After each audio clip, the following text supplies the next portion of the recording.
March of 2006, I was hired by the St. Louis Cardinals to help the team with their mental toughness. And it was 7:40 in the morning.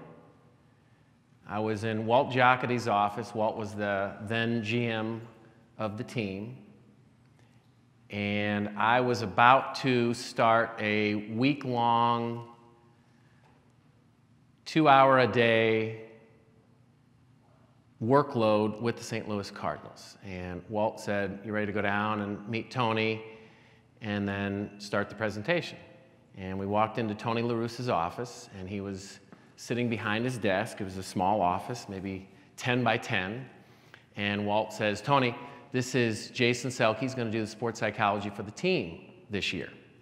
And Tony looked up in a very irritated way and went back to what he was working on.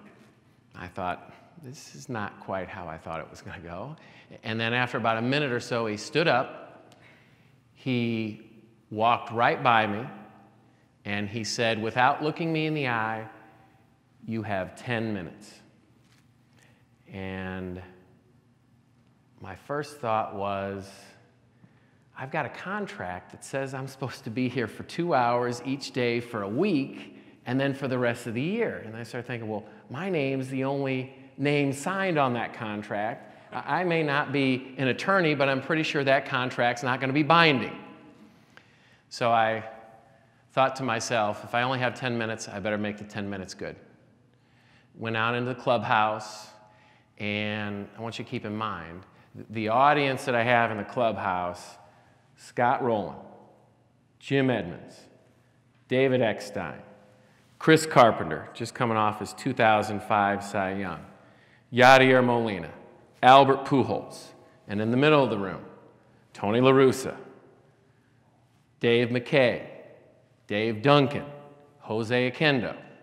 Those of you who are not baseball people, those are probably all Hall of Fame names. And I can guarantee not a one of them had heard of me before that day. And I start the speech by saying, I originally thought I had 2 hours with the team today. I've been recently notified I only have 10 minutes. What I was going to speak to you about was something called the mental workout. It's a 5-step process. It is guaranteed to put you in a position to play better baseball more consistently. I won't have time to go through all 5 steps of the process, but I will start with the first step. And I launch into teaching the team something called the centering breath, which is the first step of the mental workout. And something jumps out about 6 or 7 minutes. I'll come back to this. At 8 minutes, I finish the discussion on the first tool, and I don't want to wear out my welcome or go over, and I ask if there are any questions. And silence is not the right word. You know that crickets chirping sound? That's what it felt like. And thankfully, after about 30 seconds of silence, Scott Rowland raises his hand and says, "Hey, would you mind teaching the second tool?" And I look at Tony La Russa, and Tony gives me the nod, and so I start on the second tool. I get through the second tool, and again, I ask if there are any questions. And again, silence. And then Dave Duncan, probably will go down as one of the greatest pitching coaches of all time, raises his hand and says, "Would you mind teaching the third tool?" And I look at Tony La Russa, and he gives the nod, and so I move on into the third tool. After the third tool, Chris Carpenter, again, he just had won the 2005 Cy Young, which means that year he was voted the best pitcher in all of the National League. You can make an argument he was the best pitcher in all of baseball that year. Chris Carpenter stands up, takes about 3 or 4 steps forward, and he says, "Everybody better pay attention. This is what we need to take it to the next level." And I thought, I'm saved. And so I stay that day and finish the presentation, and Tony invites me back, and then he invites me back, and I stay the whole week with the team in spring training, and I go on to work with the team the whole year in 2006, and it just so happened that was the first World Series the St. Louis Cardinals had won in 20 years plus. And I worked with the team for 6 years, and in the 6th year working with the team, they win another World Series. And the reason I tell the story is really 2 reasons. One, I want every person I know, or even that can hear me, to know that those 2 World Series were 100% me, all me. Truth of the matter is, I had a very small role with the team, but I took it very, very seriously. The real reason I tell the story is, going back to that first 5 or 6 minutes with the St. Louis Cardinals, there was something that jumped out at me that I'll never forget. And I saw it over and over again.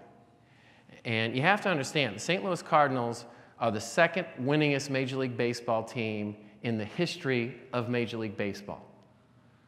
They are an incredibly successful organization, and they will continue to be because of the culture they've created.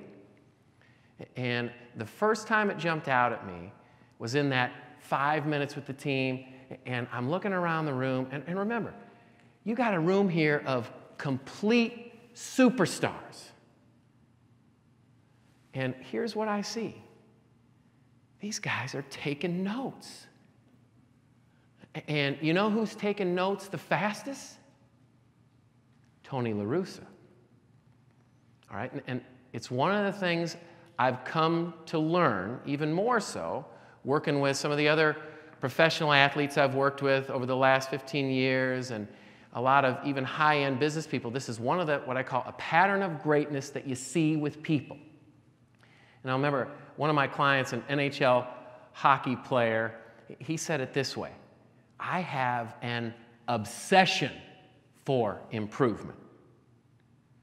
And that's one of the things I think you'll see as a pattern among the highly successful. They are obsessed with improvement. Not perfection necessarily, improvement. And so here's the challenge. Become obsessed with improving.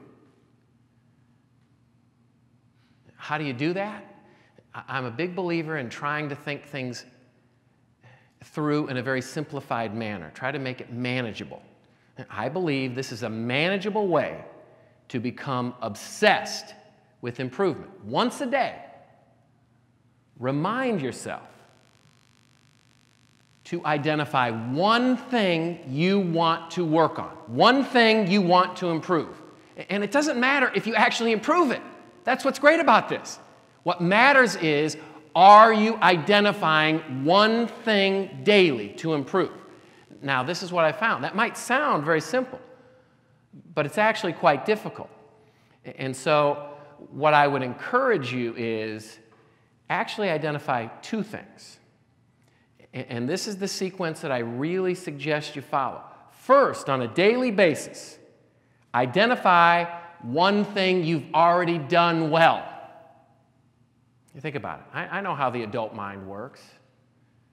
When's the last time you focused on something you did well?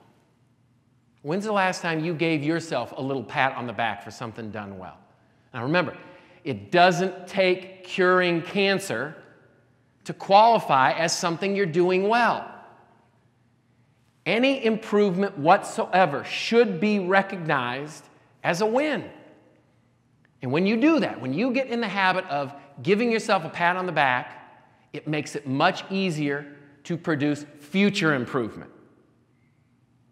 All right, so let's get down into the weeds now, because I know what's going to happen. I'm going to walk off this stage, and in 15 minutes, you'll forget I even exist. One of the things I've also learned, successful people, even the highly successful, forget. I'm going to challenge you all. Put in your calendar at 7 o'clock each morning a reminder. And on that reminder, say this: the 60-second greatness challenge. What's one thing I've done well in the last 24 hours, and one thing I want to improve in the upcoming 24 hours? Take 60 seconds a day. Invest 60 seconds a day in yourselves Recognize one thing you've done in the previous 24 hours that you've done well, and one thing you want to improve. And if you do that, that will qualify. That puts you in the same category as those who are obsessed with improvement. Now, if you're here in this room, if you're watching this video, you've already won. You've already shown the talent, the potential. You wouldn't be here if you didn't want to improve. You wouldn't be watching if you didn't want to improve. So it's in you. We just need to harness it. If you want to be great, prove it. Prove it. Thank you all for your time.